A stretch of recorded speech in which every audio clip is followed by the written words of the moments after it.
Hi everyone, me again, Lady Rose from Goddess Garage, and today I want to do a short little video on how to smudge because I do sell a lot of smudges and I'm often finding that I'm having to teach people how to smudge and how to smudge in a proper way that is respectful to Mother Earth.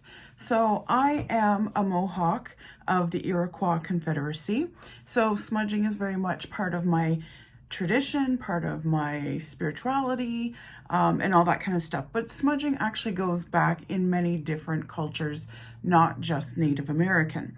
But there is a way to do it in a respectful way, because a lot of times we're getting smudges like bundles of smudge. This one is blue sage kind of thing with some blue powder on top of it. It's incense that's on top of it.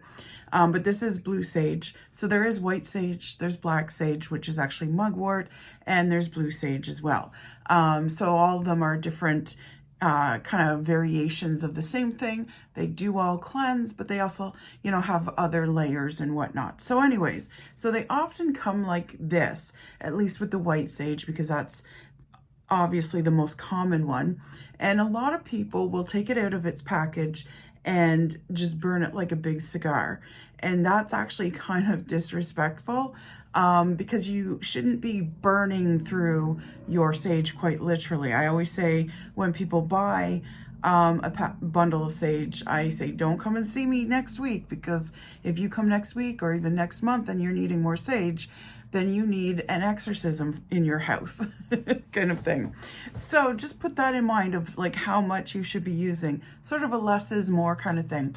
I'm going to take one right out of the package. This happens to be one of our chakra smudges. So they're all called smudges, by the way. So a lot of people will say, oh, I was saging, and they might be doing it with something other than white sage, right? So the overall term, no matter what it is, whether it's mugwort or rosemary or lavender or whatever it might be, it's all smudging. What you're doing is smudging, not necessarily saging.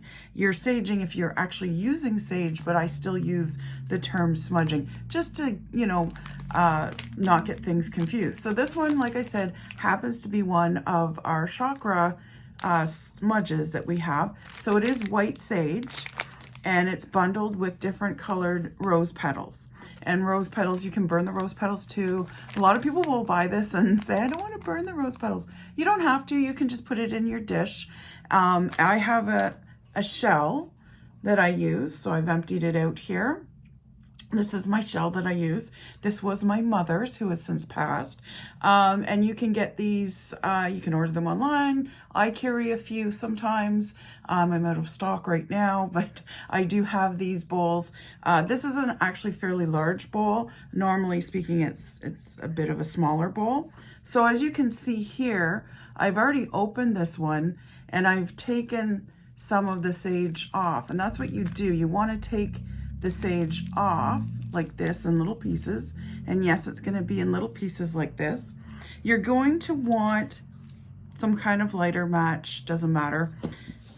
A pair of scissors if you're opening a new one. And it's always handy to have it around because this is a fairly new one. So I don't have all the strings, as you can see, kind of unraveled yet, because I just pick a little off as I go. And if you're lighting your sage, or your smudge, which is what you're doing, in this case, I'm lighting the blue sage, it's always better, I find, to use a candle. Not because there's any particular spiritual significance or anything like that, but it's just, it saves you on the fluid in your lighters or your barbecue lighters or whatever. You're not having to light match after match after match. And then what you're going to do is you're just going to hold it over your candle here. So this is one of my throw off fairy candles. I do fairy candles, and this is kind of what they look like. This one got a little damaged, so now it's become the candle that I use when I light my smudges. So I smudge in here at least once a week, but it's in my business, and so it just cleanses the space. And like I said, it just takes this. You can blow on it if you want to kind of get the embers going. And then this is what your bowl is for, right? So you put it in your bowl so it's like, not going to burn the house down or anything like that. And I'm going to get some of the other sage smudge, chakra smudge going as well. Troubles with the words. So you take it right out of the package like this, because I got this one out because I figured it's a little easier to see the strings. Now I don't want to go much further, or much longer, I guess is what I'm saying, because I don't want to keep you. But see here, so what you're going to do when you take it right out of the package, the first thing you're going to do is snip a couple of these strings so that you can unravel some of it. And as you can see, some of the rose petals were already coming off when I started to see it just goes, and I just drop them into my dish. And what I'll do is I'll sometimes take the lighter to my dish, right? And then the rose petals kind of go there too. So then I take my candle again, and I'm going to break off some of these. So the rose petals are in the dish. It looks very pretty. And you can also just flake off some of this white sage. See? So I'm going to tip this down so you can see what I'm doing. Here we go. So see, you can see some of the rose petals are in there, and I'm just breaking off a bits and pieces of the sage into my bowl. Okay? So this is where you would tend to use the lighter. You're going to light this up. Oh my gosh, it smells so good. It's so fresh. So you're going to light this up. And yes, you can light the rose petals too. They're part of that smudging. Get that going here. Now, you want to be careful. The other thing too about not lighting the whole thing up is that you're not getting too much smoke. This helps to control the smoke. Now, when you have your smudge going, you can either use this like a little fan, and you can go to each corner of your room. You're holding the bowl, and you can go to each corner of the room and smudge with the fan like that. You can do it with your hand as well. You don't have to have a fancy feather or anything like that, okay? If you're doing it for yourself, you can just take it and put it over your face like you're splashing water on your face, right? Like that. If you don't mind smoke, okay?